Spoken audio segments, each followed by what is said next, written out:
अमरावतीच्या दहिगाव रेचा येथील 30 वर्षीय महिलेचा शेतात पडलेल्या विद्युत तारेचा स्पर्श झाल्याने मृत्यू। नांदेड ग्रामीण पोलिसांची वाळू माफियांवर कारवाई, 21,75,000 रुपयांचा मुद्देमाल जप्त।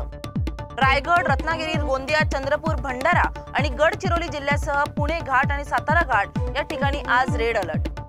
कृषी मंत्री माणिकराव कोकाटे यांच्या विरोधात शिरपुरात आंदोलन, पोलिसांनी आंदोलकांना घेतलं ताब्यात।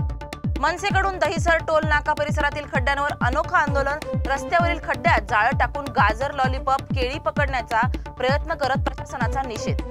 पावसामुळे त्र्यंबकेश्वर मंदिराला गळती, पावसामुळे मंदिरात अनेक ठिकाणी पाणी झिरपलं।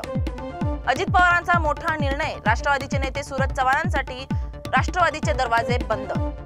महाराष्ट्रात आंतरराष्ट्रीय ड्रग्ज रॅकेट सक्रिय, पोलिसांना सापडलं 40 ते 50 कोटी रुपयांचे 39 किलो एम्फेटामाइन ड्रग। HIV बाधित मुलीवर अत्याचार, गर्भपातामुळे खळबळजनक घटना उघड, महाराष्ट्र हादरला।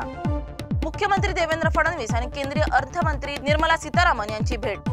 पंतप्रधान नरेंद्र मोदींचं मालदीवमध्ये जंगी स्वागत, भारत माता की जयचा जय जयकार।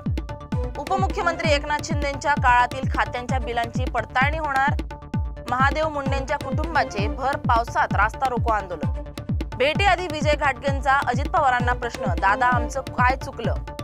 पुणे जिंकला तरी विश्वविजेतेपद भारताकडेच, दिव्यानंतर कोणेरू हम्पीचीही फायनलमध्ये धडक।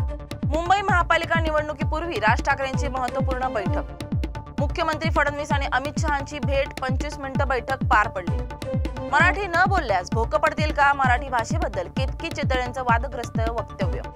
बनावट कागदपत्र प्रकरणी सार्वजनिक बांधकाम विभागाचे अभियंता अडचणीत, गुन्हा दाखल।